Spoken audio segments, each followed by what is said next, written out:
Hello and welcome to all of you to the class of TY BCom Marketing Management 2. I am Sanket Nikam, Assistant Professor from Department of Commerce, KTHM College, Nasik. In this video, we will see the syllabus introduction of marketing management. After the completion of syllabus introduction, I am going to start our first unit, marketing planning and sales forecasting. So students, now let's start with the syllabus introduction. So these all are the objectives of our subject. I have to read one by one. Number 1, to understand the concept and functioning of marketing planning and sales management. Number 2, to know marketing strategies and organization. Number 3, to understand marketing in globalized scenario. These all objectives are very important from the point of view of students because these all objectives provides fundamental guidelines related to the marketing management. So let's move on next slide. Students, now I am going to start unit introduction. So this is our first unit. The title of this unit is Marketing Planning and Sales Forecasting.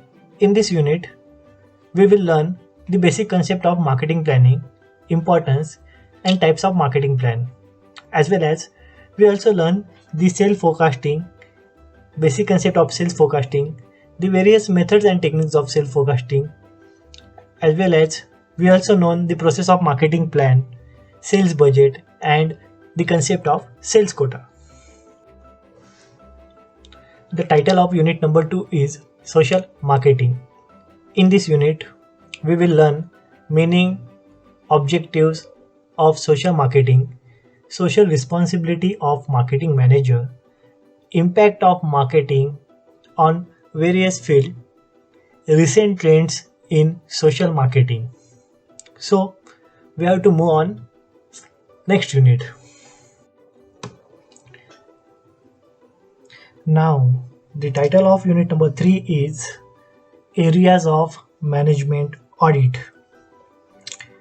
Unit number 3 will provide the detailed information about the each and every area who are directly or indirectly connected with the management, like customer, employees, as well as creditors. These all components are directly or indirectly connected with the management. We are going to study all these components under this unit, as well as the performances of management towards consumers, employees, shareholders, community, businessmen, and government is also studied separately under this unit. So let's move on unit number 4. Students, the title of unit number 4 is Marketing Strategies. In this unit, we will learn the basic concept of strategy, introduction of marketing strategy, competitive marketing strategies in global environment and domestic level, and the basic concept of benchmarking. Students, after the completion of syllabus introduction, I am going to start our first unit, Marketing Planning and Sales Forecasting. In this unit, we have to learn the above study content. So let's move on the study contents. So student, in this unit, we have to cover following study content. Number 1, introduction of marketing planning. Number 2, types of marketing plan. And number 3, process of marketing plan. So let's move to the introduction. So student, you can see the introduction of marketing planning. In this introduction, it is clearly stated that marketing planning is the process of organizing and defining the marketing aims of a company, and gathering strategies and tactics to achieve them. A solid marketing plan should consist of the company's value position, information regarding its target market or customers, a competitive positioning of its competitors in the market, promotion strategies, distribution channels, and budget allocated for the plan. All relevant teams in the organization should refer to the marketing plan. In other words, marketing planning is the process of producing a marketing plan incorporating overall marketing objectives, and the strategies and programs of action are designed to achieve those objectives. Now, in next para, we have to see the definition of marketing planning. Marketing planning is the process of developing marketing plan incorporating overall marketing objectives, strategies, and programs of action designed to achieve these objectives. So, this is the importance of marketing planning. I have to explain one by one in detail. Number one, formulation of policies and objectives. The basic job of planner is to determine marketing objects and policies in the light of business objectives. Unless objectives are set and policies are developed, the businesses may be doldrum in the absence of efficient marketing operations. Number two, preparation of marketing plan. A marketing plan is being to support marketing objects and policies. A planner should maintain maximum flexibility in the marketing plan so that proper direction can be given. Efforts of marketing people are organized systematically, and important marketing programs can be launched to achieve marketing objectives. Number 3, an effective marketing decisions. A systematic and careful planning creates groundwork for crucial marketing decisions. A planner has to take several decisions while making marketing planning at various points or occasions. Number 4, reduce uncertainty. Marketing planning reduces uncertainty and negative effects of unforeseen circumstances beyond the control of management or the businessman. And last one, number 5, projective analysis. The basic aim of planning for marketing is the plan for coming 5 to 10 years. By the end of these years, the business is expanded. It is easy to work on this planning to achieve aims and objectives of the businesses. So guys, these are the importance of marketing planning. So we have to move forward on next slide. So student, these are the types of marketing plan. I have to explain one by one all of these marketing plan. First upon, number 1, direct marketing. Direct marketing is used by a company that wants to promote its product and services directly to the consumer. Methods for delivering these types of marketing includes email, mobile, messaging, and interactive websites, promotional material, etc. Number 2, indirect marketing. Indirect marketing is a passive or aggressive marketing strategy that puts less focus on a product or service and more focus on your company. Companies participate in indirect marketing strategies by donating to charities and sponsoring events. Number 3, cause marketing. Cause marketing is a form of indirect marketing that links a company to social issues or causes. A company that advertises its product as a being friendly on the environment is using this kind of marketing strategies. Number 4, relationship marketing. Relationship marketing is a strategy where a company places emphasis on customer satisfaction and the company's appreciation of the customer.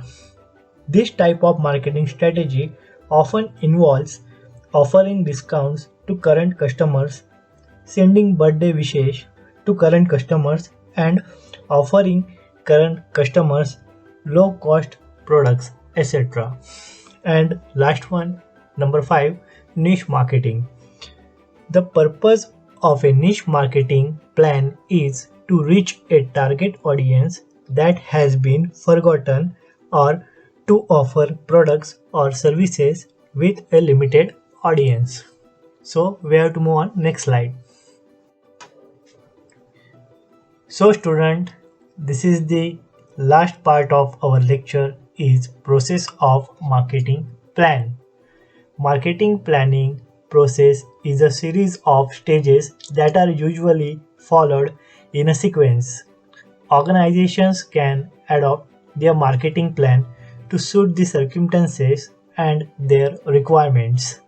Marketing planning process involves both the development of objectives and specifications for how to achieve the objectives. Following are the steps which involved in a marketing plan. Number 1, mission. Mission is the reason for which an organization exists. Mission statement is a straightforward statement that shows why an organization is in business, provides basic guidelines for further planning, and establish broad parameters for the future. Number 2, corporate objectives. Objectives are the set of goals to be achieved within a specified period of time. Corporate objectives are most important goals the organization as a whole wishes to achieve within a specified period of time, say 1 or 5 years. All the departments of an organization, including marketing department, works in harmony to achieve the corporate objectives. Marketing department must appreciate the corporate objectives and ensure its action and decisions support the overall objectives of the organization. Number 3, marketing audit. Marketing audit helps in analyzing and evaluating the marketing strategies, activities, problems, goals, and results.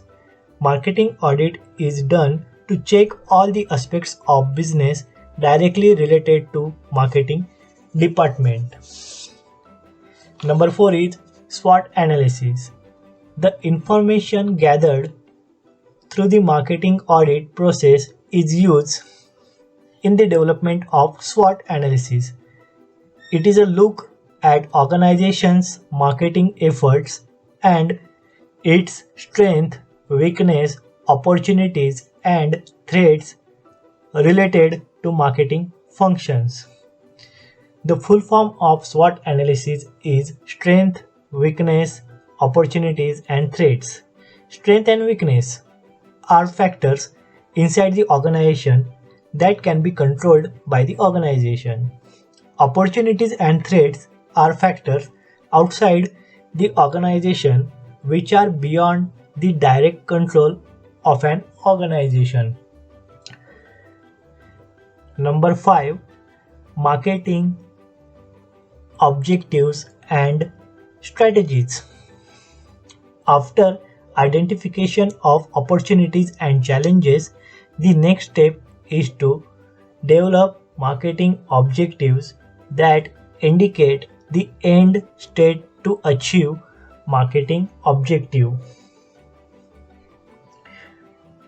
Marketing objective reflects what an organization can accomplish through marketing in the coming years.